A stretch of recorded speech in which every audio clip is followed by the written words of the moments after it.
Okay, so here we are at chapter 17, and this is the entire short story of Timmy and Rusty, A New Beginning. And those of you who have taken some time to try to read it, I hope you've enjoyed it, and I hope you like the ending that I've written just about 15 minutes ago. So the boys rode their bikes and quickly got down to Johnson's hardware store and went inside. The boys asked Mr. Johnson if he would call Mr. Miller and see if he was able to come over and talk to the boys as well, and he was. All four of them sat in a small circle in chairs facing each other. The men sensed that something important was up for the boys to call this meeting. "Okay, boys," said Mr. Johnson. "What's up with the two of you?" he asked. Timmy began. "You know about the bank robbery 10 years ago, and that the money was never found, right?" asked Timmy. The men said they did. "Well," said Timmy, "the money has been found. All $20,000 of it," he stated. "It was returned to the bank this afternoon and a big ceremony down at the police station," he added. "The press and the radio station were all there too," chimed in Ben with great excitement. "Well, I'll be," said Mr. Miller. "How did they ever do that?" he questioned the boys. "Just great police work," the boys said with a smile. The men laughed. "And just what did the two of you know about it?" Mr. Miller asked. "Let's just say we have inside sources," said Timmy. "We have known for a while," Ben added. "Okay, Mr. Johnson, what can we do for you?" he asked. "The Allen family has had quite a hard time since it was their three youngest sons and a cousin who committed the robbery 10 years ago. And it has been a big burden on them and their family," said Timmy. "Their other sons, Jack and Bob, have kept the Gulf Station on Windsor, going after their parents were injured in a car accident and are pretty much disabled," added Ben. "The older boys, Jack and Bob, have done all they could, but could sure use some help." "I know those boys," said Mr. Johnson. "They have worked on my cars from time to time and done a good job and been fair on the prices," he added. "They are good boys," he said.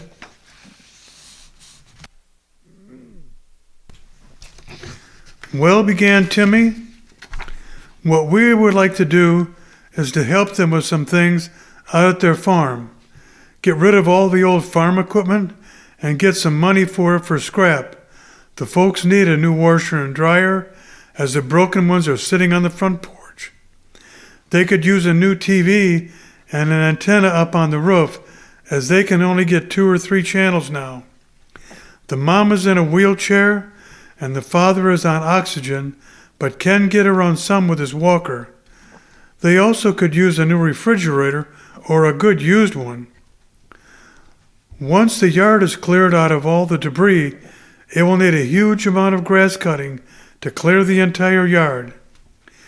Is this something that we could get help from the church and the community on?" asked Timmy and Ben. "You boys don't want to do too much, do you?" asked Mr. Miller with a laugh. "Do you boys have the winning lottery tickets on you?" asked Mr. Johnson. "No, sir," said Timmy, "but we thought we could ask anyway," he concluded. "Well, this is a pretty sad story," Mr. Johnson said. "I will bet that we can work something out at the church," he thought. "We have a special fund for just some occasions," added Mr. Miller. "Mike Morgan has a trash removal service. He might donate some time," said Mr. Johnson. "I will talk to trash management about getting a large dumpster out to the Allen place to start putting some of the large yard garbage in. We can get Jim Smith out there with his large flatbed truck and take the metal equipment and see what they can get for scrap metal. Berg's Radio and TV are also members of the church, and they might even donate a TV. and Bozak's Radio Works could install a new TV antenna up there on the roof, as they have a nice bucket truck. And they do all the antenna work for the city, finished Mr. Miller. Well, we could get those folks together on Sunday at church and see what we can work out, said the boys. Boys, you don't want too much, do you? Laughed Mr. Johnson. Well, not really, said Timmy, but it never hurts to ask, and they could just say no, I guess, he concluded.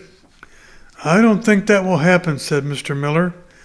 We do need a big project like this one once in a while, as it is good for our soul, said Mr. Johnson.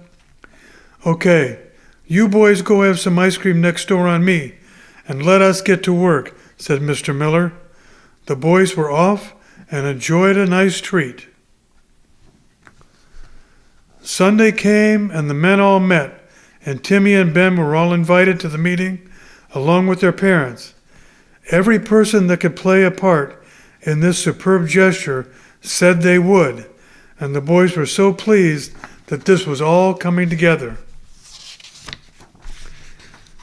The high school youth of 35 kids were going to help as well, and could be a big part of the group that could cover all the farmland around the house and pick up debris after the big equipment was moved out and placed it all in a dumpster.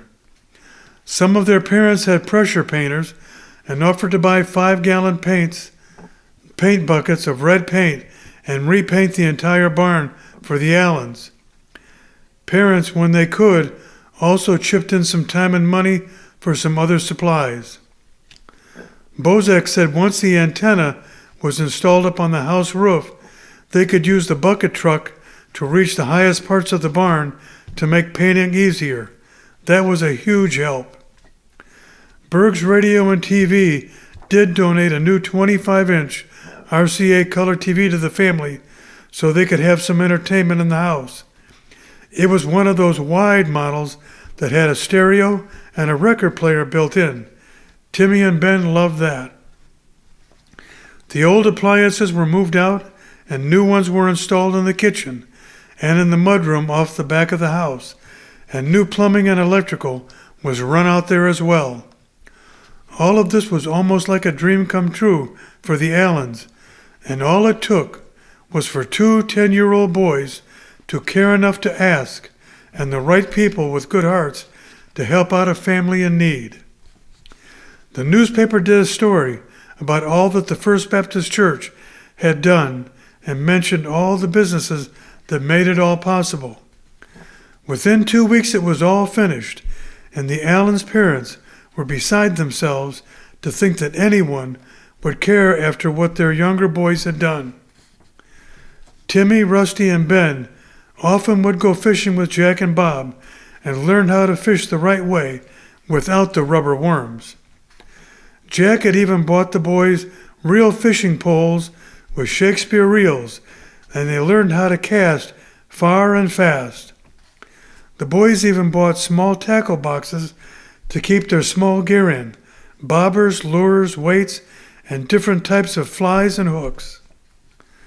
The police department even started using the Gulf Station for some of their repairs and oil changes. With all the coverage, Jack's business was even better than ever. Everything worked out for the best. The only issue would be that when the brothers and cousins got out of prison in a few weeks, what would happen then? Timmy and Ben had a plan for that as well and brought John Applegate in to help. But that is another story for another time, so stay tuned.